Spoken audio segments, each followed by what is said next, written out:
ኖህ ጎጃም ነው የኖረው። የኖህ መርከብም በጎጃም ተራራ ላይ ወይም አራራት የሚባለው ተራራ ያው ጎጃም ውስጥ እንደሆነ ነው የጠቀስከው። ግዕዝ የአዳም ቋንቋ ነበረ ብለን በእርግጠኝነት መናገር የምንችልበት የሄኖክ መጽሐፍ በግዕዝ ተጽፎ መገኘቱ እና የሄኖክ መጽሐፍ ደግሞ የተገኘው ከጣና ደሴቶች ስለሆነ ምንም ወደዛ የሚያስብል ነገርም ያለው አይመስለኝም። አዳም ደግሞ በዛን ጊዜ የተፈጠረ ነው። ከዛ በኋላ ነው ወደዚህ ወደ አሁን ጎጃም የተባለው ቦታ ወይም ጎጃም ክልል ያለበት ቦታ እንትን ያለው። ስለዚህ አሁን ያኛው አፈር ይሄኛው ጎጃምን ይወክላል። አሁን የአዳም ጎጃም መኖሩንም ራሱ በዚህ ማግኘት እንችላለን። ግብጽ የወሰዱትም የጎጃም የሄዱት ምስርን የመሰረቱት ህዝቦች ናቸው። ጤፍ ኢትዮጵያውያን የዛሬ 3000 ዓመት ይመገቡታል የሚለውም ራሱ አስገራሚ ነው። ያውም ደግሞ አዳም ራሱ ጤፍን እንደሚመገበው ነው። ከኩሽ የመሬት ድርሻ ውስጥ አናገኘውም ጎጃም። ለምን? ባድማ የአዳምን ባድማ እንዲጠብቅ የተፈለገ ሌላ አለ ማለት ነው። ከሶስቱ የተወለደ ልጅ አለ ማለት ነው። ልጆች ምክንያቱም ከለራችንም ከዛ ነው የሚመጣው። አሁን ከሶስቱ ምድብ ውጭ ከሆነ ከሶስቱ የተደቀለ ልጅ ወይም የተወለደ ልጅ አለ ማለት ነው። ቀለሙ ለየት ያለ አዳም ጥሮ ግሮ ይበላ ዘንድ ከገነቱ ወደ መሬት ሲባረር የተቀመጠው ጎጃም ነበር። ጤፍ ደግሞ ከ22ቱ የስነ ፍጥረታት ሲፈጠሩ አብራ የተፈጠረች እጽዋት ነች። ጊዮን የሚርቀውን ሲያስቀምጠው በመላእክት ክንድ 15 ክንድ ይለዋል። 15ቱን ክንድ ወደ ሰው ቀይረን ወደ ሜትር ስናመጣው 22.5 ሜትር ገነትና ጊዮን ይራራቃሉ ወይም መሬትና ጊዮን ይራራቃሉ ማለት ነው። ስለዚህ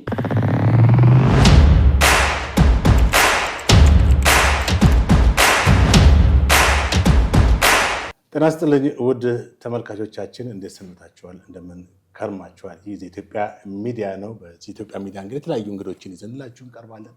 ለዛሬ ያቀረብነው እንግዳ ትንሽ ለየት ያለና በጣም አስገራሚ ሁላችን ልናውቀው የሚገባንን ነገር በመጽሐፍ መልክ አቅርቧል። ደራሲ አበረ አረፋይነ አዳሙ ይባላል። የህግ ባለሙያ ሲሆን የተለያዩ መጽሐፍትን በመጽሐፍ ይታወቃል። ከዚህ በፊት የሰበር ችሎት የሚል የህግ መጽሐፍ 27 የተለያዩ መጽሐፍትን ለንባብ እንዲመች አድርጎ ጽፏል። የተለያዩ መጽሐፍቶችንም ከዚሁ ጋር ጽፏል። በቅርቡ ደግሞ የጎጃም ታሪክ የሚል መጽሐፍን ለንባብ አብቅቷል። ይኸውም ጎጃም ታሪክ 5500 እስከ 350 ዓመተ ምህረት ከ5500 ዓመተ ዓለም እስከ 350 ዓመተ ምህረት ያለውን ሰፊ የጊዜ ሂደት የሚያካልል ነው። የጎጃም ታሪክ ይሁን እንጂ የሚገርመው የኢትዮጵያን ታሪክ የዓለም ታሪክ መሆን የሚችል ነው። ምክንያቱም ገነት ጎጃም ውስጥ ነው፣ አዳም የተፈጠረው በጎጃም አፈር ነው የሚል እንደገና የኖህ መርከብ ያረፈውም ጎጃም ነው የሚል ነው። እንደገና መረዌ ወይም ሜሮን ማናት የሚለውንም በመጽሐፉ አካቷል። እንደገና ግብጽ የተፈጠረችው በጎጃሞች ነው የሚል ምናልባት ሲሰማ ትንሽ ግራም ያጋባ፣ ነገር ግን ውስጥ ሲገባ ትልቅ ማስረጃ ያለው መጽሐፍ ነው። ክፍል 1 እና ክፍል 2 ነው መጽሐፍ ነው የጻፈው። የክፍል 1 ነው፣ የክፍል 2 ነው። እንግዲህ እንኳን በደህና መጣ አበረ። እንኳን ደህና ቆያችሁ። አመሰግናለሁ። የተለያዩ ጥያቄዎችን እንግዲህ ካንተ ጋር እየተወያየን ለአንባቢዎች ጋር ወይ አንባቢዎች የሚያዳምጡበት ሁኔታ ይኖራል ማለት ነው። እስቲ እንግዲህ መጽሐፍ ቅዱስ ላይ አዳም እና ሔዋን የተፈጠሩት በገነት ወይም በኤደን ገነት ነው።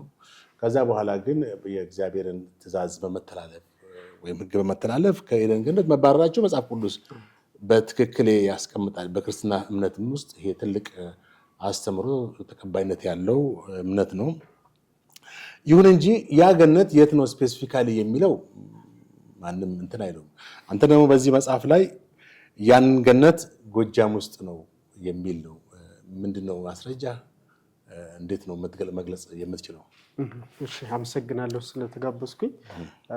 አሁን የተነሳው ጥያቄ ላይ ቀደም ሲል የሰበር የተባለው 27 መጽሐፍ የሰበር በተከታታይ የሚወጡ አሉ። እነሱን 3 ጊዜ አንብቤ ለአጠቃቀም እንዲመች አድርጌ ወደ አንድ መጽሐፍ ያመጣሁበት ሂደት ነው። እሱን አስተካክዬ ወደ ጥያቄው ስገባ ያው መጽሐፍ ቅዱስ ላይ በግልጽ እንደተቀመጠው አዳም በአጠፋ ጊዜ ወደ መሬት ተጣለ ነው የሚለው መጽሐፍ ቅዱስ ማለት ነው። ከሱ ተነስተን የት ተጣለ የሚለውን ስንፈልግ መነሻችን አሁንም መጽሐፍ ቅዱስ ይሆናል ማለት ነው። መጽሐፍ ቅዱስ ከመሬት ላይ ተጣለ ሲል ከገነት በቅርብ ርቀት ላይ እንደሚገኝ ነው የሚጠቅሰው የተጣለበት ቦታ ማለት ነው። ገነት ደግሞ የት ትገኛለች ብለን መጀመሪያ ለማግኘት ስንጥር ደግሞ መጽሐፍ ቅዱስ ላይ የሚለው የጊዮን ወንዝ በገነት እስከሚቀርብ ድረስ ይሄዳል ነው የሚለው። በገነት እስከሚቀርብ ድረስ ይሄዳል ካለን ደግሞ ገነትና ጊዮን እስከሚቀርብ ስላለ ቅርብ ነው ማለት ነው። ይህንን ይዘን ደግሞ ወደ አዳም መጽሐፍ ደግሞ ስንሄድ ደግሞ ከገነት ጊዮን የሚርቀውን ሲያስቀምጠው በመላእክት ክንድ 15 ክንድ ይለዋል። 15ቱን ክንድ ወደ ሰው ቀይረን ወደ ሜትር ስናመጣው 22.5 ሜትር ገነትና ጊዮን ይራራቃሉ፣ ወይም መሬትና ጊዮን ይራራቃሉ ማለት ነው። ስለዚህ አዳም ደግሞ ከገነት ሲወርድና መሬት ላይ ሲጣል ምንድነው የሚለው? ደስታ በሚገኝባት በገነት አንጻር አስቀመጠው ነው የሚል። በገነት አንጻር አስቀመጠው ነው የሚል። ገነት የት እንደምትገኝ መጽሐፍ ቅዱስ ያስቀምጥልናል። ከጊዮን በቅርብ ርቀት እንዳለች ማለት ነው። ከነጭራሹ በሜትር ተለክቶ መገኘት ይችላል ማለት ነው። 22.5 ሜትር ማለት ነው። እና ገነትና ጊዮን አሁን እኛ ጎጃም ነው ለሚለው ዋና ማስረጃችን ጊዮን ነው። ጊዮን ደግሞ መጽሐፍ ቅዱስ ላይ በተደጋጋሚ ተጠቅሶ ስለሚገኝ እሱ መነሻ አድርገን እየለካን ስንሄድ ገነት ከጊዮን አጠገብ እንደሆነች መጽሐፍ ቅዱስ ራሱ መጽሐፈ ኩፋሌ ላይ ተቀምጧል። እስኪቀርብ ድረስ ይሄዳል ይላል እና ከሱ ተነስተን ከገነት አዳም በወረደ ጊዜ ደግሞ ቀጥታ ምድር የሚለው ደስታ በሚገኝባት በገነት አንጻር አስቀመጠው ነው የሚል። ስለዚህ አዳምን እዛ ቦታ ላይ ጎጃም ላይ ያለ ብለን በድፍረት ለመናገር ያደረሰን እነዚህን የመጽሐፍ ቅዱስን ቃል ይዘን ስንሄድ ቀጥታ ደግሞ ሌላ ቦታ ነው ብለን እንኳን እንዳንል የሚያደርገን ምንድነው? አዳም ከገነት ሲወጣ በጣም ደካማ የነበረ መሬት ለሱ አዲስ ነገር ናት። ገና እንደተወለደ ሕፃን ልጅ ነው ሁኔታው ሁሉ የሚሆነው። ምክንያቱም ከሌላ ቦታ ላይ ገነት አጠገብ ላይ እየመጣ ገነት ለመግባት ደግሞ ሲያስቸግር እናገኘዋለን። የገነትን በር በኪሩቤል ሲጠበቅ በሰይፍ ሲጠበቅ እየመጣ ለመግባት ሙከራ ሲያደርግ ስናገኘው አዳም ከየት እየመጣ ነበር እንደዛ የሚያደርገው? ምክንያቱም ገነት መጀመሪያ እዛ ቦታ ላይ እንዳለች መጽሐፍ ቅዱስ እየነገረን ነው። ከጊዮን በቅርብ ርቀት ላይ ያለች እያለን ነው። የአዳም መጽሐፍ ደግሞ ጭራሽ በክንድ ለክቶ አስቀምጦናል። በመላእክት ክንድ 15 ክንድ ርቀት እንዳላቸው ጊዮንና ገነት ማለት ነው። ስለዚህ ይህን ሁሉ ስናገጣጥመው ወደ የትም አይንቀሳቀስም። የአዳም የኖረበት ቦታ የጊዮን ዙሪያ ላይ እንደነበረ ያረጋግጥልናል ማለት ነው። ጥሩ። እንግዲህ በመጽሐፍ ቅዱስ ላይ ዘፍጥረት ላይ በገነት ዙሪያ ካሉት ወንዞች ውስጥ ኤፍራጥስ፣ ጤግሮስ፣ ፌሶን እና ጊዮን የመሳሰሉ ናቸው። በተለያዩ ጸሐፊዎች በእርግጥ ጊዮን አባይ ነው የሚል ምናምን ያስቀምጣሉ። አንዳንዴ ያው እውነትነቱም ትልቅ የጎላ እንደሆነ ታያለን። አንተ ደግሞ እዚህ ጋር የበለጠ ጊዮንን አባይ ነው ብለህ በትክክል በከነ ማስረጃ አስቀምጠሃል በዚህ መጽሐፍ ላይ ማለት ነው። እስቲ የበለጠ በዚህ ላይ ሀሳብ ጊዮን ለአባይ ስለመሆኑ እውነት ለመናገር አልቆ ያደረ ነው ማለት እንችላለን። ምክንያቱም ጊዮን ሌላ ቦታ አልተገኘም። ኤፍራጥስና ጤግሮስ የምንላቸው ተገኝተዋል። ጊዮን ግን ሌላ ቦታ አልተገኘም። የተገኘው እዛው ጎጃም ላይ ነው። ጊዮን ጎጃም ስለመሆኑ ኢትዮጵያንም ስለመክበቡ ተነግሯል። ኢትዮጵያ የምትባለዋ ስም ደግሞ ያለች እዛው ኢትዮጵያ ውስጥ ነው። ስለዚህ ሌላ ቦታ ኢትዮጵያ ቢኖር ኖሮ የጊዮን መገኛ ሊያምታታን ይችል ነበር። ግን መጽሐፍ ቅዱስ ላይ ጊዮን ኢትዮጵያን ይከባል ብሎ ካስቀመጠ እና የኢትዮጵያ የምትባል ሌላ ሀገር ከሌለች ጊዮን ይኸው አባይ ስለመሆኑ ምንም አያጠራጥርም። ሲቀጥል ደግሞ ከዘፍጥረት እስካሁን ድረስ ያለው ሂደት የጊዮንን መገኛ አጠራጣሪ አድርጎት አያውቅም። ጎጃም ላይ ስለመገኘቱ ማንም ተመራማሪ ያረጋገጠው ጉዳይ ነው እና የዓለም መንግስታትም ስናያቸው የጥንቶቹ ሀያላን የጊዮንን መነሻ ለማግኘት ያላደረጉት ጥረት የለም በተደጋጋሚ ማለት ነው። ስለዚህ ስለ ጊዮን አባይ መሆኑ ምንም ጥርጥር ውስጥ የሚያስገባም አይደለም። ገነትን ደግሞ ጣና ነው ብለሃል። እዚህ መጽሐፍ ላይ ያለውን እስኪ አንብበው። ከላይ የሚጠቅሰው አለ ማለትም ገነትን ያጠጣል ይላል። ይህም አባይ ወረድ ብሎ ገነት ራሷ ጣና ናት ወደሚለው መደምደሚያ ያደርሰናል ይላል። ጊዮን ገነትን የሚያጠጣ ነው ካልን ደግሞ ጊዮን አባይ በጣና ላይ ምንም ሳይቀላቀል የመሄድ ሚስጥር በታዘዘው መሰረት ገነትን አጠጥቶ ሳይሰማ ሳያይ ግራቀኝ ሳይከሰከስ ቀጥ ብሎ ወጥቶ የመሄድ ሚስጥር ይኸው ገነት ጎጃም የመገኘቷ ነገር ስለመሆኑ አጠራጥርም ይላል። ጊዮን የገነት ወተት ነው። ጎጃም ውስጥ ገነት በሚል ስም አንድ ቀበሌ መንደር የሚጠራ ስም ሲሆን የአንድ ወንዝም መጠሪያ ሆኖ ያገለግላል ይላል። አሁን የገነትን መገኛ ቀደም ሲል እንዳልኩት አሁን ምናልባት ከጣና ወደዚህ እናመጣው እንደሆነ እንጂ ወዴት ማይደም ባህር ዳር ልንል እንችላለን። ከባህር ዳር ያው ከፍ ብላ 22.5 ሜትር ነው ከመሬት ከፍ ብላ የምትገኘው እንጂ መሬት ላይ አይደለም። ያው በጎጃም የመሬቱ አንጻር ወደ ላይ ነው የሚገኘው። ስለዚህ ይህንን የሚያስብለን መጽሐፍ ቅዱስ በደቡባዊ ክፍሉ አሁን ቀኝ ማለት ደቡብ ማለት ነው። በሌላ አገላለጽ ጎጃም ላይ እየተለመደ ነው። አሁን ወደ ደቡብ ወደ ቀኝ ሀገር የሚባለው ሁሌም እንጠቀምበታለን እዛ ማለት ነው። መጽሐፍ ቅዱስ ላይም ቃል በቃል ምን ይላል? የጊዮን ወንዝ በገነት ቀኝ ይገኛል ይላል። በተጨማሪነት ማለት ነው በገነት እስኪቀርብ ድረስ ይሄዳል ይላል። ዘፍጥረትንና ኦሪት ዘፍጥረትንና ኩፋሌ ላይ ሄደው ሲያዩ በትክክል የሚያገኙት ቃል ነው። ስለዚህ ከገነት ደቡባዊ ክፍል ደግሞ የሚገኘው ሰከላ ጋር ጊዮን እናገኛለን። ስለዚህ ጊዮን በደቡብ በገነት ደቡብ ከተገኘ ገነት ልትሆን የምችለው ወይ ጣና ጋር ወይ ባህር ዳር አቅጣጫ ወደ ላይ ማለት ነው 22.5 ሜትር ወደ ላይ ማለት ነው። ከዚህ ወደ የት ምክንያቱም እስኪቀርብ ድረስ ይሄዳል ነው የሚለው። እስኪቀርብ ደግሞ ርቀቱ በጣም ግልጽ ነው። ስለዚህ የትም ሊርቅ አይችልም። በዚህ ሁኔታ ላይ ነው የምትንቀሳቀሰው ገነት ማለት። ገነት አሁን ጣና እንግዲህ ሐይቅ ነው፣ ትልቅ ሐይቅ ነው። እዛ ጋር የተጠቀሰው ገነት ደግሞ ደረቅ መሬት ወይም ለም መሬት እንደነበረ ነው። ምክንያቱም የተለያዩ ፍራፍሬዎች እንደነበሩ አዳምም ከዛ ከፍሬዎቹ እንዳንዱ ነው። ከዛ ሔዋን በልታ ለሰው ለባለም የሰጠችው ይላል። ያኛውን አሁን ማለት ጣና ብቻውን ነው ወይንስ ከጣና ዙሪያ ያሉት የተለያዩ ደሴቶችን? እንደዛ አይደለም። አሁን የገነትን የምንረዳ በነገራችን ላይ ገነትን ሌሎችም ሰው የተረዱበት መንገድ በጣም አስገርሞኛል ለመናገር። ገነት ከዓለማቶቹ አንዷ ናት። መሬት ብለን ገነት ብለን ስንቆጥር የምናገኛት አንዷ ዓለም ናት እንጂ በመሬት ጋር ተነጥፋ ወይም ሂደን የምንገባባት አይደለም። አሁን ገነት ልንገባ ነው ወይ እንደዚህ የምናደርግ የሚል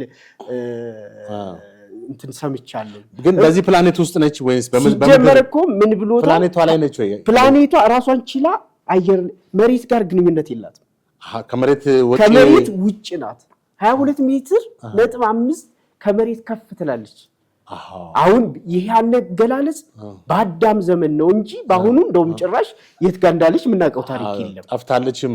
አዳም ግን 22.5 ሜትር የምትርቋ ገነትን ለመግባት ለማየት ይመላለስ ነበር ከተባረረ በኋላ።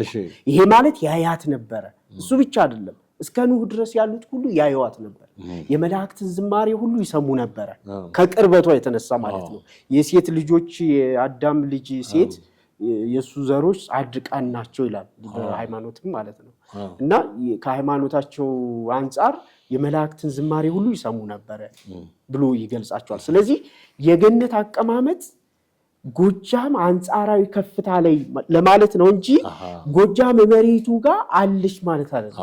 አሁን ብዙ ጊዜ ስህተቱ የሚፈጠረው እዚህ ጋር ነው። ምክንያቱም ሲጀመርም 22.5 ሜትር ወደ ላይ ከፍ ብላ ትገኛለች ነው እንጂ እንዲህ ወክ እያደረግን መሄድን የምንገባባት አይደለች።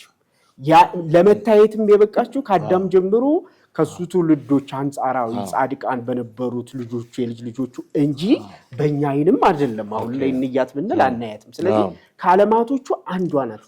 መሬት ብለን ቆጥረን እሷ ጋር የምንደርስበት አለ። እዚህም ጠቅሼ አስቀምጫለሁ። ከዓለማት ተብለው የሚጠቀሱ አንዷ እሷ ሆና መሬት የሚጠቀስበት እና ከመሬት ጋር እንዲህ የተላተመች አንድ አይደለች። ራሷን ችላ ያለች ናት። ስለዚህ የአትክልቱ የፍራፍሬው ምናምን ራሷን ችላ በእሷ ዓለም ያለ እንጂ ከመሬት ጋር የሚቀላቀል የምናየው አይደለም። የአዳም አለመታዘዝ ሲከሰት ከሚስቱ ጋር ከተባረረ ቦታ ዲሞሊሽ ሆነች ማለትም ጠፋች።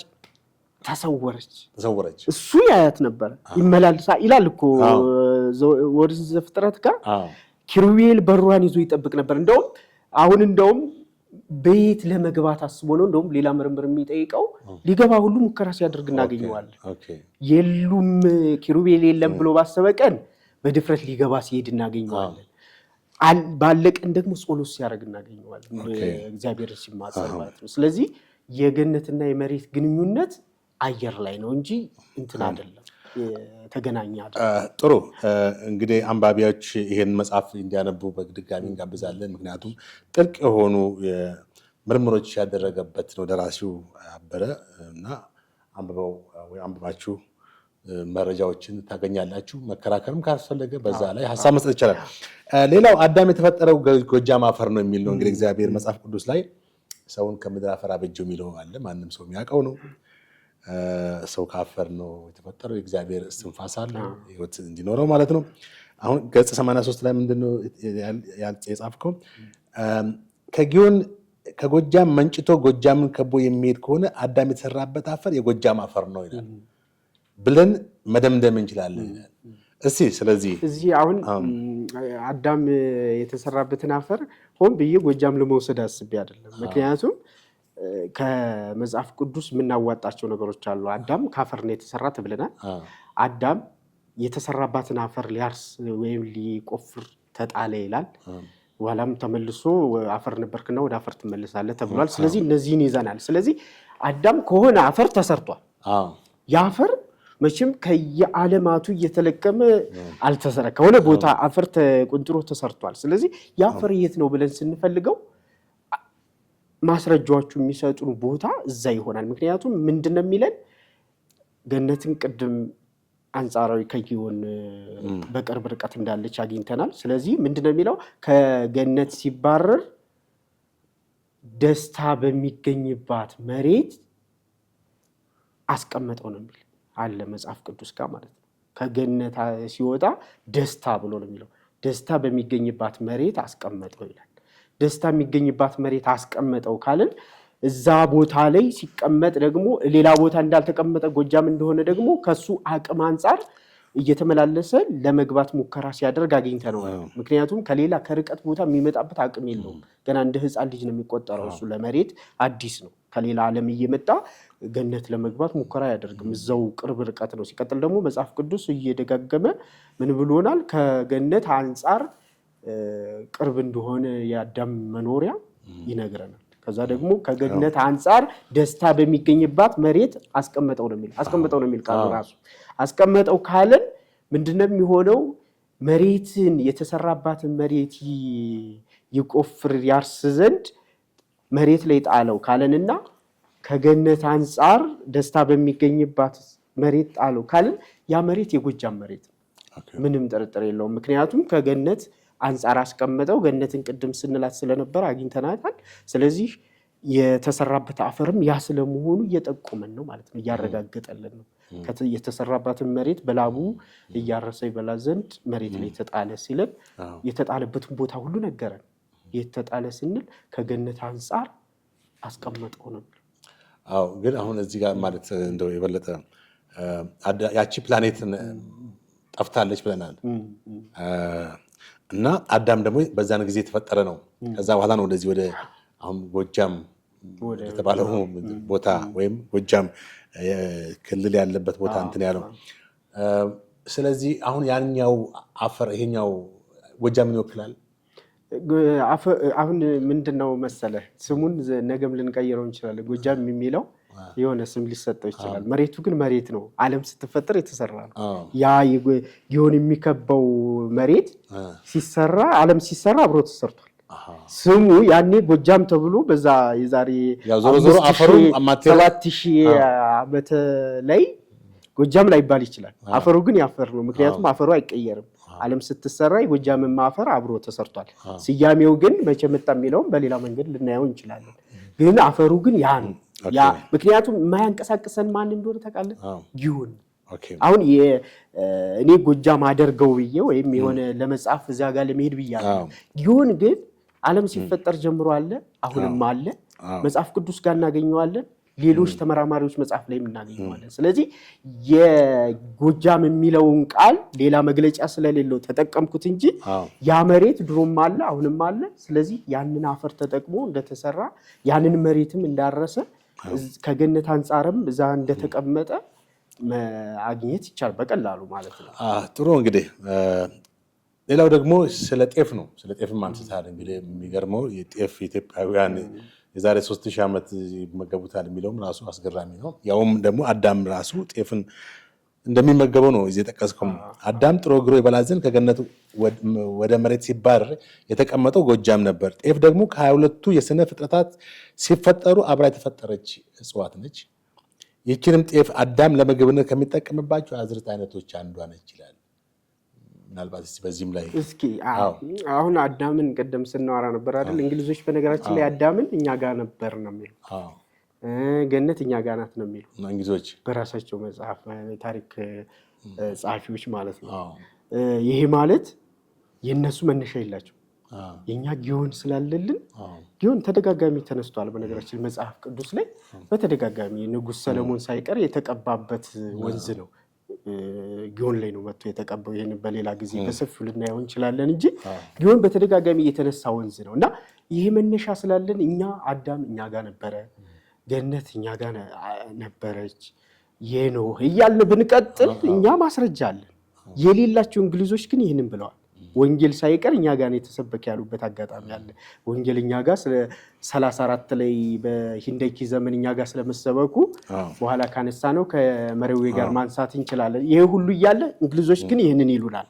አሁን ስለ ጤፍ እኔ መጽሐፍ ያስፈለገኝ አንደኛ ማስረጃ አለ። ሁለተኛ ነገር ደግሞ ጤፍ እኛ ጋር ብቻ ነው የሚገኘው።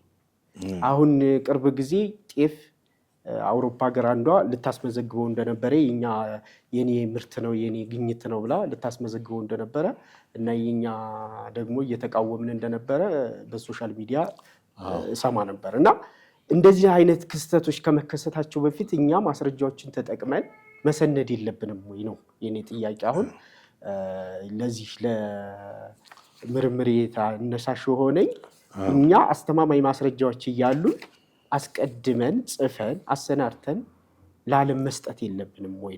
እነሱ በሌላቸው ማስረጃ የኛ ነው እያሉ በሚወስዱበት ዓለም እኛ ግን ማስረጃው እያለን ለምን አንሰንድናል በዚህ መልኩ አናስነብባቸውም የሚል አቋም ስለነበረኝ ነው ይህንን ለመጻፍ ይቻልኩ። እና አሁን ጤፍ በዋናነት እኛ ጋር ብቻ ነው የምትገኘው። ሁለተኛ ነገር ደግሞ ጎጃም ስለመገኘቷ ደግሞ የዛሬ 3000 ዓመት ታሪከ ነገስቱ ያረጋግጥልናል። እዚህ ጋር እኔም ማስረጃ አድርጌ ጠቅሼዋለሁ። ንጉሱ ጤፍን የምትመስል ነገር ሲያገኝ የሆነ ሰብል ሲያገኝ ምንድነው ብሎ መኳንንቶችን በጠየቀ ጊዜ ምንድነው የመለሱለት? ጎጃሞቹን ጥሯቸውና ጥራቸውና እነሱ ያረጋግጡልህ ያሉት። የጤፍንም ያንን ሰብል ሲያይ ንጉሱ ከየት የመጣ ነው ይሄ ነገር ምንድነው ብሎ በጠየቃቸው ጊዜ መኳንንቶቹ ጎጃሞች ብልሆች ናቸውና ይምጡና እነሱ ያረጋግጡልን ያሉት የዛሬ 3000 ዓመት ማለት ነው። ስለዚህ አንደኛ በሰነድ እናገኘዋለን። ሁለተኛ ነገር ደግሞ እውነታውም እሱ ነው። ስለዚህ ሄደው ወቅተው አዘጋጅተው ሲያበሉት ጣፋጭ እንደሆነ አወቅና በዛው ምግብነቱን አስቀጠለ። እነሱ ግን ከዛ በፊት ሲበሉት ነው የኖሩ። ምክንያቱም ባያውቁት ኖሮ አንደኛ አልተጠሩም፣ ሁለተኛ ነገር ደግሞ ጤፍን አዘጋጅተው ለንጉሱ ለምግብነት አላቀረቡ። ስላወቁት ነው፣ ሲጠቀሙበት ስለኖሩ ነው። በተመሳሳይ ከአዳም ጀምሮ ይቺ ሰብል እንደምትኖር ደግሞ የምናይበት ምክንያት ጤፍ ተዳቅሎ ከየትም ቦታ መጣ ብሎ እስካሁን ድረስ ያረጋገጠ ሰው የለም። ስለዚህ ከ22ቱ ስነ ፍጥረታት ጋር አብራ የተፈጠረች ናት ማለት ነው። አብራ ከተፈጠረች ደግሞ የአዳም ምግብ ነበረች ማለት ነው። የአዳም ምግብ ከነበረች ደግሞ እስካሁን ድረስ ጎጃም ላይ ጤፍ ራሱን የቻለ ክብር አለ። አሁን ሰርግ ሲሆን ሂደት አለው። ለሴቶች ሮ መቀባት ተብሎ የሚከናወንበት ሂደት አለ። የክርስትና ቀን እንጀራ ይወጣል ተብሎ የሚንከባለልበት በእንጀራው ላይ አለ። የሰርግ ቀን ግራና ቀኝ ሙሽራው ትከሻው ላይ አንዳንድ እንጀራ ተደርጎለት ሰርገኛው በልቶ ሲጨርስ ይህንን ተቃምሶ ነው የሚሄደው ወደ ሙሽራዋን ለማምጣት። እና ምርቱን ያየን እንደሆነ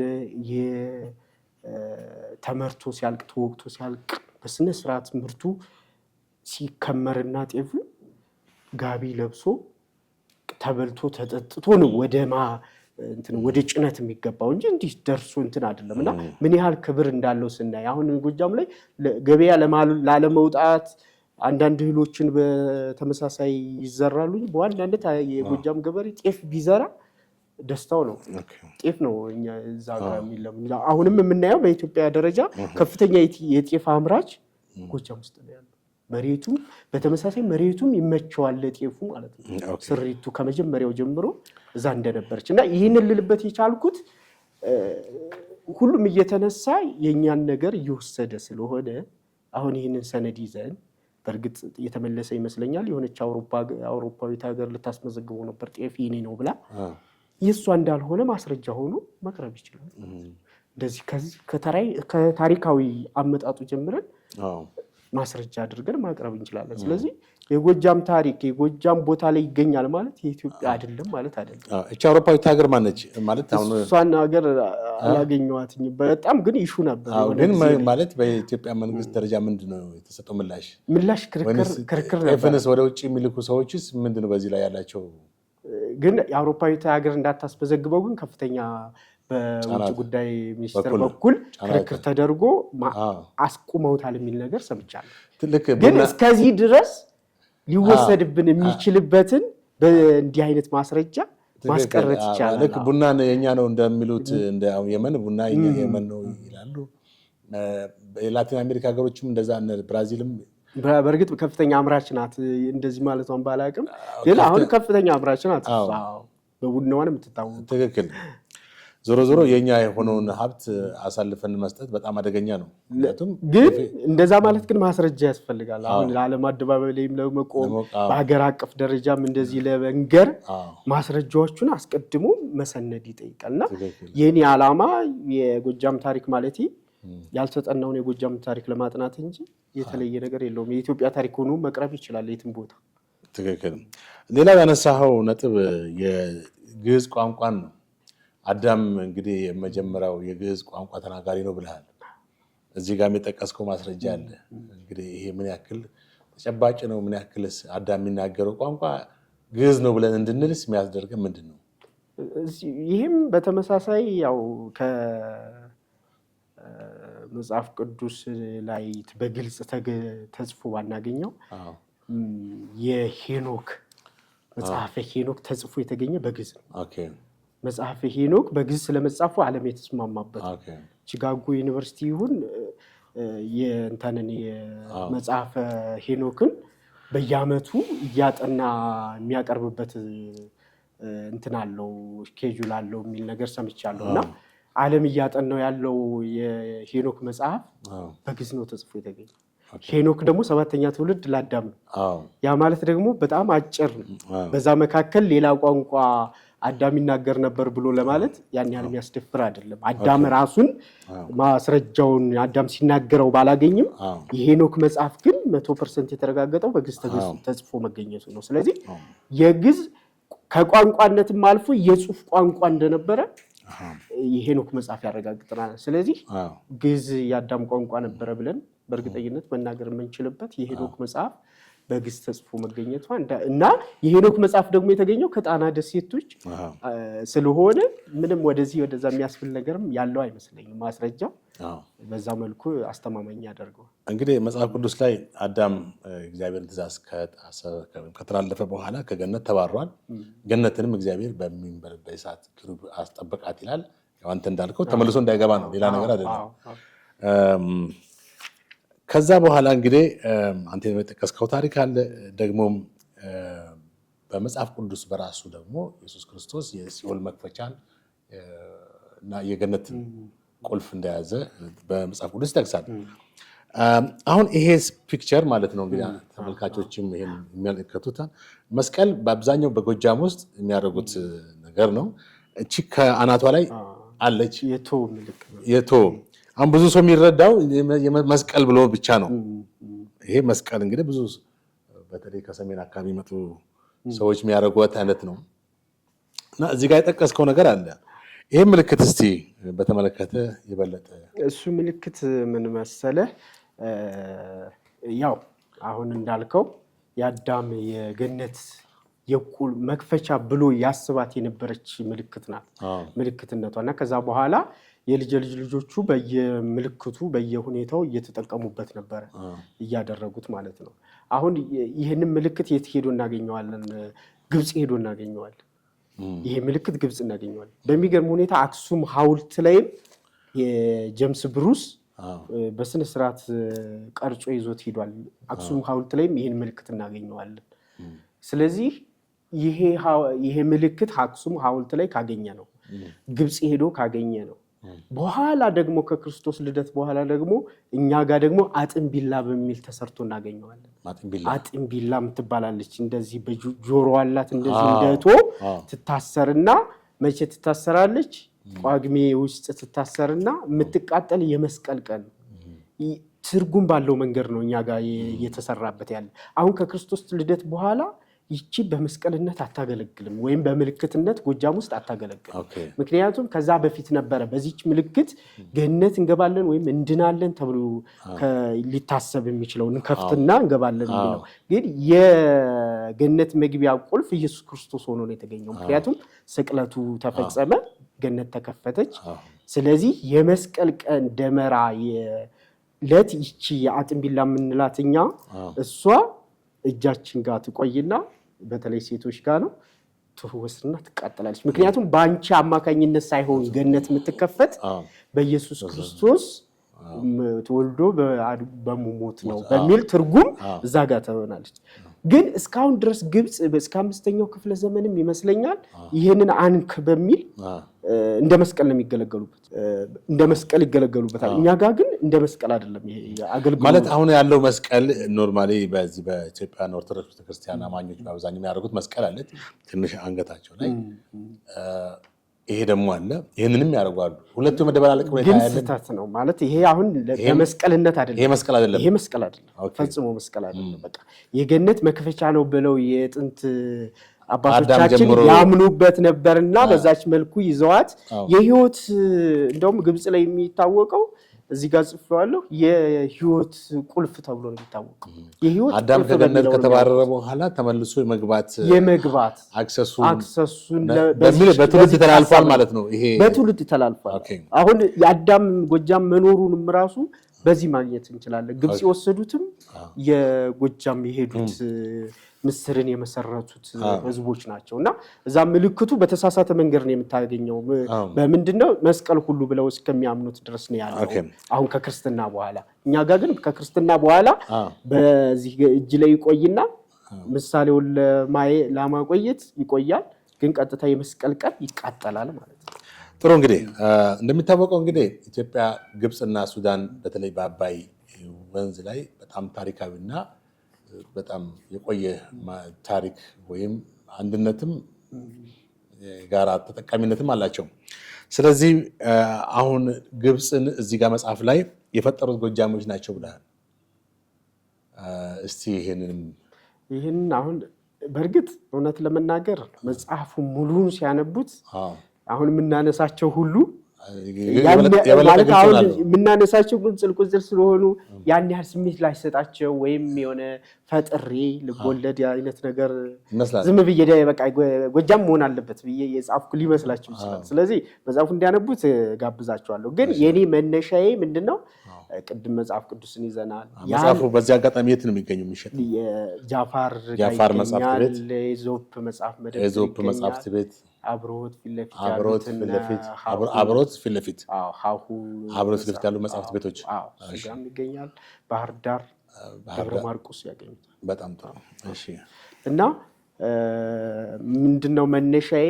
አሁን ሄሮዳተስን ብንይዝ ሄሎዶር የሚባለው 3ኛው ክፍለ ዘመን ከክርስቶስ ልደት በፊት የነበረው ግሪካዊ የጻፈውን ከነሱ በፊትም ያለው የፒራሚድ ጽሑፍ ከዛ በኋላም ያለው ተመራማሪዎች እስከ ቅርብ ድረስ ማለት ነው ለ2000 1500 እያለ 700 እያለ ስንሄድ ተመራማሪዎች አጠቃላይ የሚያደመድሙልን ምንድነው? መረዌ ነው። መረዌ ናት ዋናው መነሻ።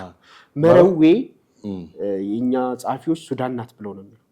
አሁን ወደ ግብጽ ለመሄድ መረዌ መነሻችን ስለሆነች እና ተመራማሪዎች የዓለም ተመራማሪዎች ከጥንት ጀምሮ አሁን ያን 2500 ላይ ሄሮዳተስ የጻፈውን ብናይ የዓለማችን የመጀመሪያዋ ውብ ከተማ ነው የሚላል። ከዛ ቀጥሎ ያሉ ተመራማሪዎች ደግሞ ምንድነው የሚሉት የስልጣኔ መነሻ ናት ይላል። ግብጽም ፋርስም ማንም ከመነሳቱ በፊት የመረዊ የመጀመሪያዋ የዓለማችን ስልጡን ናት ይላል። መረዊ ደግሞ የት ትገኛለች ለሚለው ደግሞ ከ56 ያላነሱ ተመራማሪዎችን እዚህ ጋር በስም ጠቅሻቸዋለሁ። ሁሉም የሚጠቁሙን ጊዮን በሚከበው ቦታ እንደምትገኝ ነው። መሬቱ ለም ነው ይላሉ። ታታሪ ህዝቦች ናቸው ይላል። ይህንን ይዘን ከዓመት ዓመት ዝናብ አይለያትም ይላሉ መረዊን ማለት ነው። ይህን ሁሉ ይዘን የመጀመሪያዋ ከተማ እንደሆነች ካረጋገጥ በቀይ ጡብ የተሰራች ከተማ ናት ነው የሚሉ። በዛን ሰዓት ያን ያህል ስልጣኔ ከነበራቸው ከግብጽም ትቀድማለች ካሉ የግብጽ መስራች የምትሆነው መረዊ ናት ማለት ነው። መረዊ ሎኬሽኑ አይት ማርክኝ ሎኬሽኑ አባይ በሚከበው ሱዳን ጎጃም ውስጥ። ምክንያቱም ምልክቶችን ሁሉ ይነግረናል። መሬቱ ለምን ይላል ከዓመት ዓመት ዝናብ አይለየውም። አባይ በሚከበው ጎጃም አንድም እሱ አለ። ሁለተኛው ደግሞ አሁን ጮቄ የምስራቅ አፍሪካ የዋጋን ነው። ዝናብ ከዓመት ዓመት አይለያትም። መሬቱ ለምን ይላል ህዝቦቿ ታታሪ ሰራተኞች። ይሄ የምለው ከ2000 ዓመት በፊት የነበሩ ጥናቶችን ነው በነገራችን ላይ ያሁን ጥናት አይደለም። ይሄንን ያስቀምጣል። የፒራሚዱ ጽሑፍ ደግሞ ምንድነው የሚለው የመረዊ መገኛ ከግዮን ከአባይ በሚከበው እንደምትገኝ ንጉሱም ከግብጽ ፋርሱን አሸንፎ በቃይ ብሎ ግብጽ ለቆ ስልጣኑን ማለት ነው አስረክቦት ለፋርሱ ለቆለት እኔ ግዮን በሚከበው ሀገሬ ይበቃኛል ብሎ ሲመጣ መረዊ ጋር ተቀመጠ ይላል። መረዊ ጋር ተቀምጦ ነጭ በሬ አርዶ በዓሉን አከበረ። የአክሱሙ ንጉስ ቀጭኔ ስጦታ ይዞለት መጣ እያለ ይጽፋል። ስለዚህ ግብጽን ከመጀመሪያው ጀምረው የጊዮንን ወንዝ ተከትሎ በመሄድና አፈራችንን የት ነው የሚደርስ በሚለው ክትትል ምክንያቱም የመጀመሪያ ስልጡን አገር ናት መረዊ። ያንን ስልጣኔ ይዛ የጊዮንን መድረሻ አትመረምርም ብሎ ማለትም አይቻልም። ሲቀጥል እኔ ይህን መላምት በማስቀመጥም አይደለም የጻፉት። በግልጽ ተመራማሪዎች ግብጽ የኢትዮጵያ ልጅ ናት ብለው ነው የሚያስቀምጡት። ኢትዮጵያ እንደፈጠረቻት እንደሰራቻት ማለት ነው።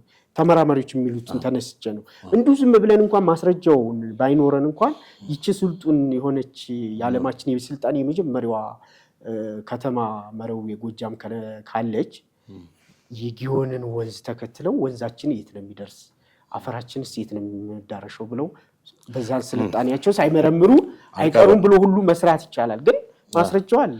ሜሮንና መረዊና ሜሮን ልዩነት አላቸው የላቸው? ሜሮን የምትባለው በእንግሊዘኛ ሲጽፉት ሜሮን ግን ሜሮንን ብዙ ጊዜ ሱዳን ነው የሚሉት እና እሱ አንድ ናቸው እኮ በስተት ነው እያልኩ ኦኬ ፈጽሞ ስተት ነው እኮ። ምክንያቱም ሱዳን ናት የሚል አንደኛ ሱዳን ናት የሚል ሁለተኛ ደግሞ ሱዳን ምልክት አይሰይድም። መሬቱን ሳይቀር እየነገረን እኮ ውሃውን ከዓመት ዓመት ያለውን የዝናቡን ከዛ ቀጥሎ ደግሞ በግልጽ እና የጊዮን መነሻ ላይ ትገኛለች እያለ እዛ ድረስ መሄድ አይጠበቅብንም። ሌላው የጠቀስከው እዚህ ጋር የኖህ ልጆች 3 እንደሆኑ ያው ሴም ያፌትና ካም ሴም ወደዚህ ወደ መካከለኛው ምስራቅ አረብ ሀገሮች እስከ እስያ ያለውን ኤሪያ ላይ እንደሄደ ያፌት ደግሞ ወደ አውሮፓ ሄዶ የአውሮፓ ትውልድ ከዛ እንደመጣ ካም ደግሞ ኩሽን ወልዶ ኩሽ ነው አብዛኛው በአፍሪካ ውስጥ እንግዲህ እንትን ያለው። ግን ከዛ በፊት በጎጃም ውስጥ የአዳም ዘር እንደነበረ ጠቅሰሃል። ይሄም ዛሬ ኢትዮጵያውያን የሚመስል የጎጃም ፊት ያለው አይነት ሁኔታ ላይ ጠቅሰሃል። እስቲ እንዘርዘር አድርገው። አሁን እዚህ ጋር 3ቱ ቀለም አለ። ከ3ቱ ቀለም ውጭ ነን የኛ አሁን በዓለም ላይ የተረጋገጠው ነገር ኢትዮጵያውያን የተለየ ቀለም አለን። ሌሎቹ ጥቁር፣ ነጭ ብለን ቢጫ ብለን መለየ እንጨርስና እኛ ጋር ሲመጣ ምድብ የለንም። አሁን ወደኋላ ሄደን አዳምን እናገኝና እስከ ኖህ ድረስ እንመጣለን። ላሜህ ልጅ ሲወልድ ደነገጠ። ምክንያቱም ነጭ ልጅ ተወለደ። ፀጉሩ ነጭ፣ ፊቱ ደም የመሰለ ልጅ ኖህን ማለት ነው። ኖህን ሲወልድ ማለት ነው። ከዛ ምንድነው ያደረገው? ሄደ። ይሄ ከመላእክት ነው እንጂ ከኔ አይደለም ማለት። ስለዚህ ምንድነው የተባለው ሂድና ሄኖክን ጠይቀው አያቱን ማለት ነው ጠይቀው ተባለ ሄኖክ በዛን ሰዓት ተሰውሯል ከዛ ሂዶ ሲጠይቀው ምንድነው ያለው ዓለምን የሚያድን የራስ ልጅ ነው ያለው ከዚህ ተነስተን ከአዳም እስከ ኖህ ድረስ ነጭ አልነበር ቢጫም አልነበር ምንድናቸው ማለት ነው ምናልባትም እኛን የሚመስሉ ወይም መካከለኛ ጸይም ነበሩ ማለት ነው ምክንያቱም ለምን ደነገጠ ላሜህ ነጭ ደም የመሰለ ልጅ ጸጉሩ ነጭ ሆነ ልጅ ወለድኩ ይሄ ከኔ አይደለም ከመላእክት ነው ብሎ ጭራሽ ተጠራጥሮ ሄዶ ሄኖክን ሲጠይቀው እናገኛለን ስለዚህ ያንን ይዘን ወደዚህ ስንመጣ ደግሞ ኖህ ነጭ ወለደ አሁን የአውሮፓውያን አባት ምንለው ያው ቢጫ በእንለው ምንለው አለን የሲያን ትውልድ ወለደ ጥቁርም ወለደ ግን እኛ ከጥቁርም እንለያለን አሁን ከዚህ ቀለም እኔ አሁን በአዲስ ከነሱ እንለያለን እኔ አሁን አዲስ ምርምር ብዬና ሌላው ሰው ቢያግዘኝና የእውነት ብናዳብረው ብዬ የማስበው ምንድነው የመሬቱን ክፍፍል ስናይ ጎጃም ከመሬቱ ክፍፍል አናገኘው መጽሐፍ ቅዱስን በጥንቃቄ ስናጠነው ከኩሽ የመሬት ድርሻ ውስጥ አናገኘው ጎጃም ለምን ባድማ የአዳምን ባድማ እንዲጠብቅ የተፈለገ ሌላ አለ ማለት ነው ከሶስቱ የተወለደ ልጅ አለ ማለት ከሶስቱ ምክንያቱም ከለራችንም ከዛ ነው የሚመጣው አሁን ከሶስቱ ምድብ ውጭ ከሆነ ከሶስቱ የተደቀለ ልጅ ወይም የተወለደ ልጅ አለ ማለት ነው ቀለሙ ለየት ያለ አሁን ከፈረንጅና ከሀበሻ የሚወለዱ ልጅ ወደዚህ አልመጣም ወደ ጎጃም ክልል ውስጥ እንዳልተመደበ መጽሐፍ ቅዱስን በጥንቃቄ ቢጠና ያረጋግጣል የሱ የመሬት ድርሻ most probably ወዴት ነው ከዛ ተሻግሮ ከሰሜን ውጪ ነው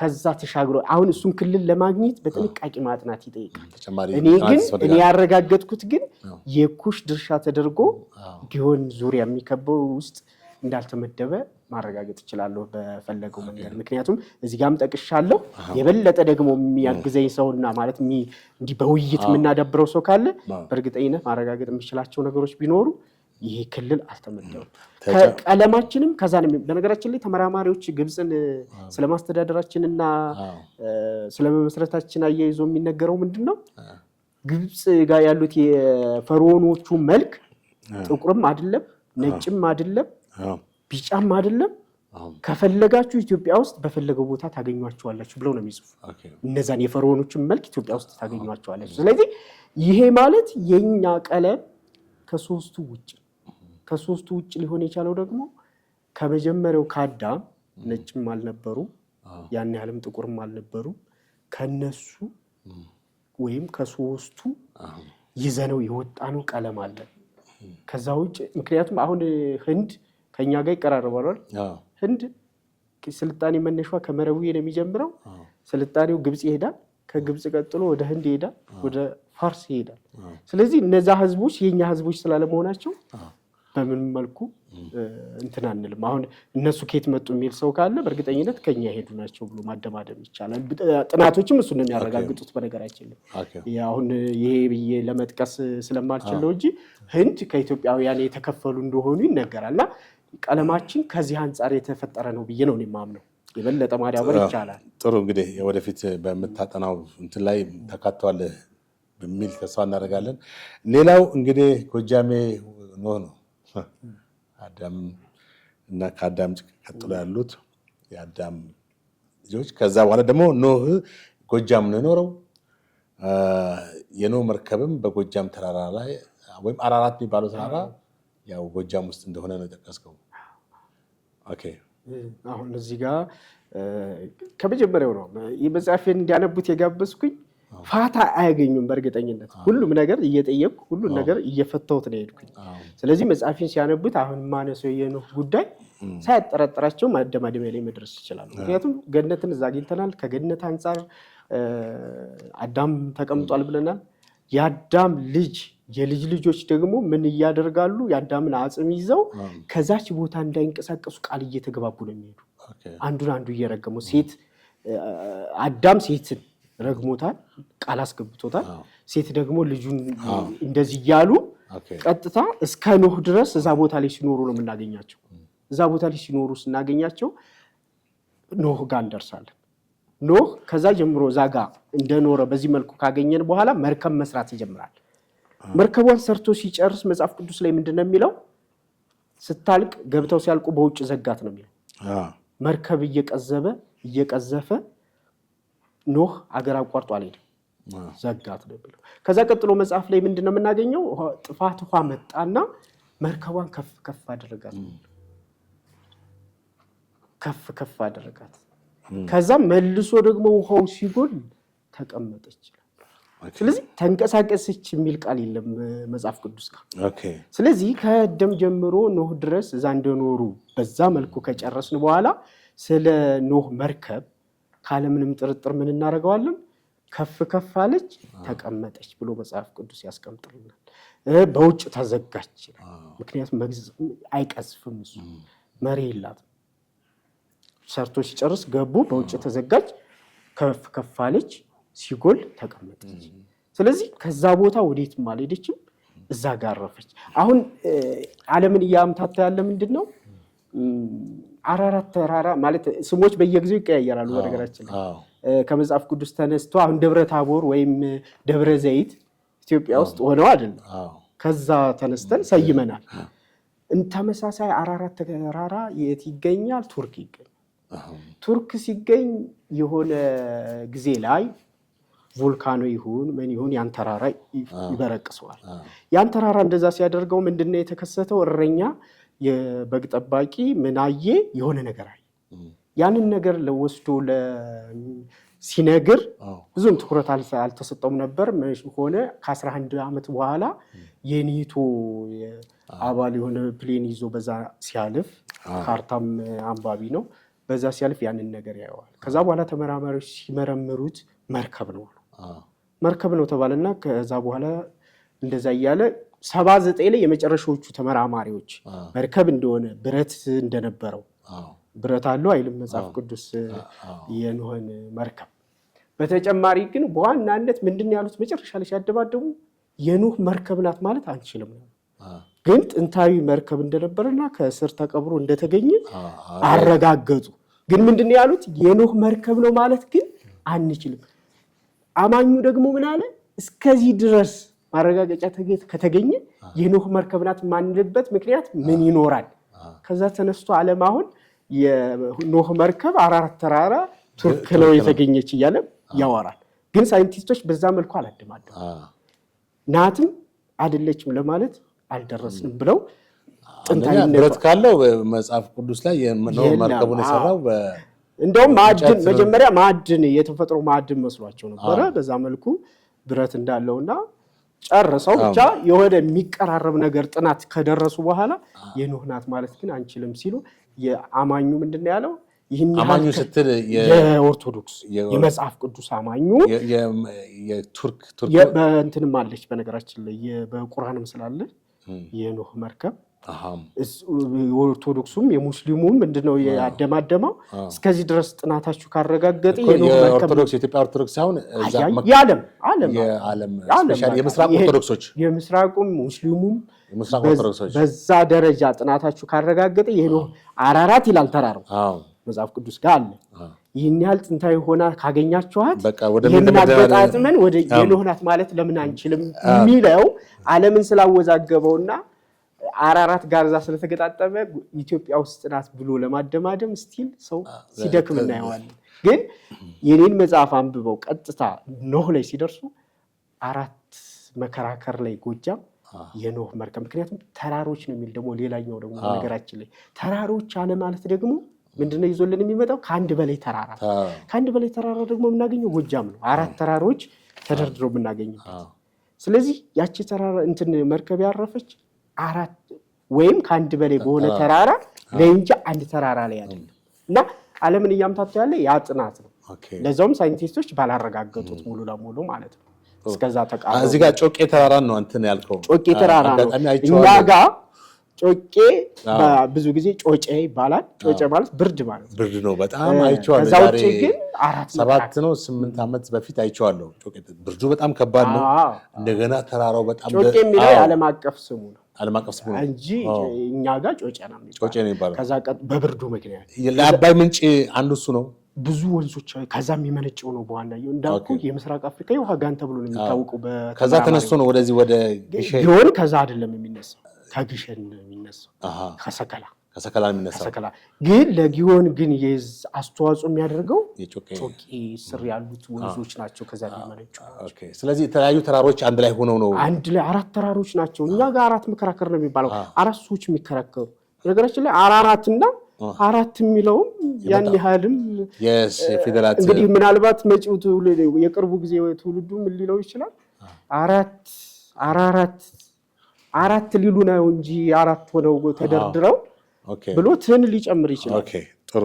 ያው በሂደት ቃላቶች ፊደላቶች የራሳቸውን ቅርጽ ይዛሉ፣ ድምጾችን ምናምን የሚቀይሩበት ሁኔታ አለ። ሌላው የኖህ መርከብን ወይም የኖህን እንትን ከዚህ ከእንትን ጋርም አያይዘዋል። ምንድነው ስሙ? ያው ከአሁን ከጠቀስከው ነገር ጋር አገናኝተዋል። ስለዚህ በዚህ ሁኔታ ላይ እንደው የተለየ ነገር የኖህ መርከብ እዛ ጋር ካረፈ ምናልባት የተገኘ እንትን አለ ወይ? ሌላ ተጨማሪ አሁን የቱርክ ጥሩ ጥያቄ ነው። በነገራችን ላይ ማለት አሁን የመረዌንም ለተመራማሪዎች እንዳትመች የተደረገበት የኖህን በተመሳሳይ ምናልባት በእርግጥ ለስንት ሺህ ዓመታት መርከቧ ትኖራለች ወይ ማለት አሻራዋ ማለት ነው። በእርግጥ ተመራማሪዎች በሚያደርጉት ምርምር አሻራውን የማግኘት ግን መጀመሪያ ነገር እኛ የት እንደምትገኝ ነግረናቸዋል ወይም እያምታታናቸው አይደለም ማለት አንድን ኤሪያው ሲነገረው ነው እንጂ መቼም ዓለምን ዝም ብሎ እየዞረ የሚመረምር ሳይንቲስት የለም። ግን እዚህ አካባቢ ላይ እንደዚህ ነገር ሊኖር ይችላል ተብሎ ሲነገረው እዛ ቦታ ላይ ሄዶ ጥናቱን ሊያደርግ ይችላል። ግን ከዚህ በፊት ያሉ የኛ ሀገሮችም ሆነ የውጭ ያው በተመሳሳይ ያን ያህል እዚህ ጋር ላይሰሩ ይችላሉ። በነገራችን ላይ በቅርብ ጊዜ የአሜሪካ ውስጥ ያለ አንድ ተመራማሪ ገነት ከጣና ደቡባዊ ክፍል እንደምትገኝ በዲሜል እትም አውጥቷል ተመራምሮ ማለት ነው። እንደዚህ አይነት ተመራማሪዎች እስካላመጡት ድረስ እኛ አልሰጠናቸውም ይህን ግብዓት። ስለዚህ አልተመረመረም እስካሁን። ቢመረመር ግን የሚገኝበት አጋጣሚ አለ። ምክንያቱም መነሻችን አሁን ገነትን የዓለም ተመራማሪዎች በነገራችን ላይ የገነት ጓሮ ጊዮን እንደሚገኝ ይጽፋሉ እኮ ተመራማሪዎች አለ። እኔም ጠቅሼዋለሁ። ተመራማሪዎች ይህን የሚያረጋግጡልን። ስለዚህ ገነት እዚህ ነበረች ብለው ከተነሳ በቂ ነው ኖህ ላይ ለመድረስ ማለት ነው። ቀላል ነው በጣም። ከዛ በኋላ እንግዲህ በታሪክ የኢትዮጵያ የኩሽ ህዝቦች የሚል አንድ መጠሪያ አለ። በተደጋግሞ በታሪክ ጸሐፊያን የሚጠቀስ እንደገና ደግሞ ጥንታዊ ግሪካውያን ከሄሮዶቱስ እና ሌሎችም ጸሐፍት በርኒንግ ፌስ የተቃጠለ ፊት የሚል መለያ ሰጥተዋል ይባላል። እና አሁን አንተ ከጠቀስከው ጋር ኢትዮጵያ የኩሽ ምድር አይደለችም የሚል ነው። ወይም ኩሽ የተባለው ነገድ ቅድም እንዳነሳው አሁን በርኒንግ ፌስ የሚለውም በርኒንግ ፌስ የሚለው እንኳን እኔም አልቀበለውም። የተቃጠለ ፊት የጠቆረ ፊት ለማለት ነው። አሁን አብዛኛው ኢትዮጵያ የጠቆረ ፊት አይደለም፣ የጠየመ ፊት ነው። በእርግጥ የጠቆረ ፊት አለ። አሁን ወደዚህ ወደ ደቡብ ምዕራብ ኢትዮጵያ ብትወስድ ከዚህ ወደ አርባ ምንጭ አልፈህ ስትሄድ የተለያዩ 16 ብሔረሰቦች በኦሞቲክ ወንዝ ጋር በተያያዘ እነ ሐመር እነ ሱርማ ምናምን የተለያዩ ጥቁሮች አሉ። እንደ ጋምቤላ እንደ ቤንሻንጉል አይነት ህዝቦች አሉ ጥቁሮች። ግን በአብዛኛው ኦልሞስት 80% ጠይም ፊት እንዳንተ አይነት ወይም እንደኔ አይነት ፊት ነው እንግዲህ ያለው። ስለዚህ በርኒንግ ፌስ የሚለው ማያስኬድ አይደለም። ስለዚህ አሁን ምንድነው ኩሽ የሚለውንስ እንዴት ነው? አሁን ኩሽ የሚባለው አብዛኛው የኦሮሞ ህዝብ፣ የአፋር ህዝብ፣ የሶማሌ፣ የጌዲዮ የኩሽ ነገድ ነው። ይሄ ቃል እኮ ሳይንቲስቶች የተጠቀሙት ለቋንቋ ክፍፍል እንጂ ለዘር ክፍፍል አይደለም። ቋንቋን የሚመድቡበት ነው። የየትኛው ቋንቋ ከየትኛው ጋር ለዛውም እኮ ይቀራረባል ነው እንጂ ፐርፌክት እዚህ ጋር ነው ብለው እኮ ቋንቋው ነው እንጂ የሰውየው ነገዱ አይደለም። አንዱ ተመራማሪ ሌላ ጊዜ ይሄኛው ምድብ እዛኛው ምድብ ላይ የሚወስድበት መገጣሚ አለ። ስለዚህ የቋንቋ ምድብ ነው ምድብ እንጂ የዘሩን ምድብ አይመለከትም። አሁን ያነሳቸው ብሔር ብሔረሰቦችም ይህን ያህል ሺህ ዓመታቶች መቼም ሳንቀላቀል ምንም ሳይል ይኖራል ማለት አይቻልም። ስለዚህ ያኛው ምርምር ያን ቢያመለክት እስካሁን ድረስ ይሰራል ማለት ግን አይደለም። ማለት የግድ ታሪክ ወደ ኋላ ሄደን ስለምንመረምር ሲጀመር እኮ አዳም እዚህ ነበረ ካልን እኮ ዓለም እዚህ የመጀመሪያው ዓለም እዚህ ነበረ እያልን ነው። ስለዚህ የማይመጣበት ከዛ ተቆርጦ አሁን ሄዳል ንሴም እዚህ ተቆርጦ የሚቀር ህዝብ ይኖራል። ኩሻል እዚህ ተቆርጦ የሚቀር ሴም እንታን ያፌታል የሆነ እዚህ የሚቀር ይኖራል። ያኔ እንኳን እንደዚሁ ባይቀር ማለት ጠቅሎ እንዲሁ ተባረሩ ተብለው አይሆንም እኮ ምድቡን ይዞ ሲሄድ የፈለገ ይሄዳል ያልፈለገ ይቀራል። ስለዚህ ከዛ በኋላ እንኳን ስንቴ የዓለም ህዝብ ተቀላቅሏል። ስለዚህ ያንኛውን አሁን ላይ ያለውን ምድብ ያን ያህልም ስሜት አይሰጥም በእኔ ማለት አንደኛው ወደ ኋላ ሄድኩ አጥኝ ስለሆንኩኝ አሁን ላይ እንዲህ ነው ብዬ ለማደማደም አልችልም። ኦኬ እንግዲህ ኢትዮጵያ በታሪክ ምልህ ሰፊ እንደነበረች ሰፊ መልካም ምድር እንደነበራት ይታወቃል። በእኛ እድሜ እንኳን እየተቀነሱ ወይም የተቀነሰች ሀገር ኤርትራን አይተናል። እንደገና የዛሬ 100 ዓመትም ጅቡቲ መቀነሷን ወይም መገንጠሏን ይታወቃል። በታሪክ እነ ሱዳንም እነ ሶማሌም ሌሎችም ኢቨን ግብፅም አንተም የጠቀስከው አለ። አጠቃላይ ግን ኢትዮጵያ የሚባለው አፍሪካ ነች የሚሉም አሉ። እንደዛ ነው? በሱ ነው የምንይዘው። አሁን እኮ የኔም እኮ ጥናት እኮ እንደዛ እንዲሆን የሚያደርገው ዘወል አፍሪካ ኢትዮጵያ ይባል ነበር በሚለው ነው። አሁን ሰነዶች እስከ ቅርብ ጊዜ ያሉ ሰነዶች እንደዛ ነው የሚሉት። ኢትዮጵያ የሚለውን አፍሪካ እንደሆነ ማለት ነው። በዛ መልኩ ያንን ይዘን እንደነበረች ግን ያ ማለት ሙሉ ተቆጣጥራ ከዚህ የሚነሳ ንጉስ ያስተዳድረው ነበር ብሎ ግን ማደማደም አይቻልም። ምክንያቱም አሁን አፍሪካ የሚለው አህጉር አለ አይደል? አፍሪካ የሚለው የሆነ ቦታ ላይ ስሙ ቢኖር ኖሮ ወይ አሁን ላይ ይዞት ቢቀር ሙሉን ይቆጣጠራል ማለት ግን ላይሆን ይችላል። ምክንያቱም ራሳቸው ጎሳዎቹ በየራሳቸው እየተዳደሩ ይቀጥላሉ። የኢትዮጵያ ቁጥጥር ግን ምናልባትም ከምስራቅ አፍሪካ ይዘላል ብዬን ያላምንም። በሙሉ አፍሪካን ተቆጣጥራ ታስተዳድር ነበር ወደሚለው ማደማደሚያ መሄድ አይቻልም። እንግዲህ ታሪክ በጣም ሲጻፍ ትንሽ ያው አሁን ብዙ ጊዜ በኢትዮጵያ ውስጥም ልዩነትን እያመጣ ያለው የታሪክ እንትን ነው። ታሪካችን ነው አጭሩ። የቅርብም ጊዜ ወይም የሩቅም ጊዜም ታሪክ መካከል የሚጻፉ ነገሮች ልዩነትን ፈጥረው ብዙ ቅራኔዎችንም አስከትለዋል እና ታሪክ በጣም ጥንቃቄ እንደሚያስፈልገው አንተም ታውቀዋለህ። እንግዲህ በተለይ አንዳንድ ናሬሽኖች እነዚህ ትርክቶች በኢትዮጵያ ውስጥ አሉ።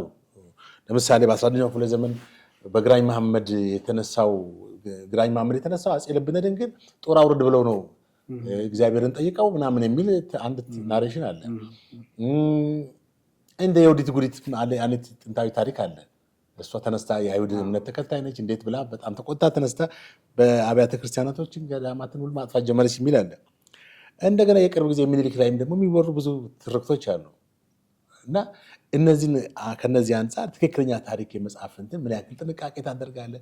ምክንያቱም ሌጀንዶች አሉ ታሪክ የሚመስሉ አፈ ታሪኮች የሆኑ ነገሮች ትክክለኛ ካልሆነ ታሪክ ደግሞ አስቸጋሪ ነው። ጥሩ ጥያቄ ነው። አሁን እንደውም ካወራንባቸው ርዕሶችን ማስበልጠው ይህንን ነው። ምክንያቱም እነዚህ ናቸው ታሪክ ነው እያጋጨን ያለ። ታሪክ ደግሞ እንደኔ እዚህ መግቢያውም ላይ ጽፌያለሁ፣ እንደኔ ታሪክ አያጋጭም። ምክንያቱም ታሪክ ማለት እውነት ነው። እውነት ማለት ደግሞ ያ ሰው ሰርቶት አንዴ ያለፈ ጉዳይ ነው። ስለዚህ ወደኋላ ተመልሰን በታሪክ የምንጋጭበት ምክንያት የለም። የሚመራን ማስረጃው ነው። ማስረጃ ከተገኘ ምንም ይሁን ምን ታሪክ ሁሌም ይጻፋል፣ እውነት ነው። ታሪክ በማስረጃ ሳይደገፍ ግን ዝም ብሎ መጻፍ ግን የታሪክም መመሪያ አይደለም። ሲቀጥል ደግሞ እያመጣብንም ያለው መዘዙ ይኸው አሁን ያነሳቸው ነገሮች ናቸው። ምክንያቱም ግጭት የፈጠረው ምንም ማስረጃ ቢቀርብ እኮ መተማመን ይቻላል። እንደዚህ ተከስቷል፣ እንደዚህ ሆኗል፣ እንደዚህ ተብሎ ከነ ማስረጃው ቢቀርብ በማስረጃው ምክንያት ወደፊት እንዳይደገም እንማርበታለን፣ ያለፈውን ደግሞ ይቅር እንባባልበታለን ማለት ነው። ግን የታል ማስረጃው? መጀመሪያ ነገር ማስረጃ ሳይኖር መጽሐፉን መጻፍ የለበትም፣ ወሬም ተብሎም መወራት የለበትም። ምክንያቱም ታሪክ ከተባለ ማስረጃ ነው ዋናው። ምንም ሌላ እንኳን እንዳልላ እውቀት ሁሉ አይጠይቅም። በነገራችን ላይ ማስረጃው ነው የሚመራው አንድን ሰው እንጂ የሱ በሌላ እውቀት መጠበቡ ታሪክ ጻፊ ያደርጋል። በሌላ እውቀት አዋቂ መሆኑ እንኳንና ሌላ በታሪክ ተመራማሪ ተብሎ ስሙን ማግኘቱ ያን ሰው ራሱ ታሪክ ሊሆን አይችልም። ሰነዱ ሲገኝ ማስረጃው ሲገኝ ብቻ ነው ያ ሰው የታሪክ ተመራማሪ ነው፣ መጽሐፍ ጽፏል፣ ተብሎ ሊቀርብለት የሚችለው እንጂ ይሄ ባልቀረበበት ማስረጃ በሌለው ነገር መጽሐፍም አይጻፍም፣ ሚዲያ ላይ ተቀርቦም አይወራም። ምክንያቱም የታል ማስረጃ ሲባል ይሄው ብሎ ከመጀመሪያው እስከ ቅርብ ጊዜው ድረስ ማስረጃዎቹ ተደርድረው መቀመጥ አለባቸው። ከዚህ ውጭ የሆነ ጽሁፍም ሆነ ወሬ ልክ ነው ተብሎ ማንም ሰው ሊቀበለውም አይገባም። በነገራችን ላይ ደግሞ አድማጭም እኮ ስለተገኘ ጭምር ነው በሌለ ታሪክ እየተቀባበለ የጸብ ምክንያት ነው። ማንኛውም ሰው ያ ሰው ላወራው ነገር ማስረጃ ሲያቀርብለት ብቻ ነው ማመን ያለበት እንጂ ስለዋራ ብቻ የታሪክ ነው ማለት አይደለም። ስለዚህ የኛ አሁን ችግር የፈጠረብን ምንድነው? ካለ ሰነድ ካለ ማስረጃ እየተጻፈ እየተወራ ስለሆነ። አመሰግናለሁ ደራሲ አበረ አረፋይኔ አዳሙ ለሰጠኸኝ ማብራሪያ ከልብ አመሰግናለሁ። ወደ ተመልካቾቻችን እንግዲህ ከደራሲ አበረ አዳሙ ጋር ባደረግነው ውይይት እጅግ ጠቃሚ መረጃዎችን እንዳገኛችሁ ተስፋ አደርጋለሁ። ጥንታዊ የጎጃም ታሪክ በሚል በጻፈው መጽሐፍ ዙሪያ ላነሳሁለት ጥያቄ ሰፋ ያሉ ማብራሪያ ሰጥቶኛል። እናንተም እንግዲህ መጽሐፉን ገዝታችሁ በማንበብ እጅግ ጠቃሚ መረጃዎችን ታሪክን ሁሉ የምታውቁበት ሁኔታ አለ ማለት ነው። ፕሮግራሙን አዘጋጅቼ ያቀረብኩላችሁ ጥላሁን አዝነኝ። መልካም ቀን።